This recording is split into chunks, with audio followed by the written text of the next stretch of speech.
Chandur railway शहरापासून 8 kilometre अंतरावर अमरावती रोडवरील मछली तळाजवळ बसने धडक दिल्याने एकाच कुटुंबातील दोघांचा मृत्यू झाला तर दोघे गंभीर जखमी झाले।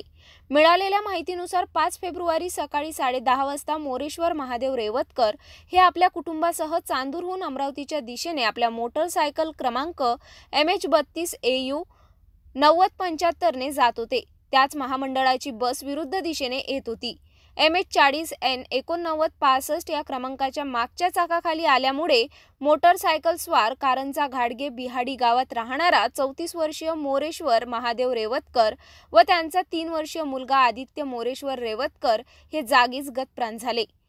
तर या अपघातात 30 वर्षीय पत्नी सविता मोरेश्वर रेवतकर आणि 1 वर्षीय मुलगी वैष्णवी मोरेश्वर रेवतकर जखमी झाले। नागरिकांची घटनास्थळी मोठी गर्दी झाली होती। याच घटनेची माहिती मिळताच चांदूर रेल्वे पोलिसांनी धाव घेऊन जखमींना तातडीने रुग्णालयात हलविले। पुढील तपास SHO अहिरकर यांच्या नेतृत्वाखाली हेड कॉन्स्टेबल शिवाजी घुगे करीत आहेत।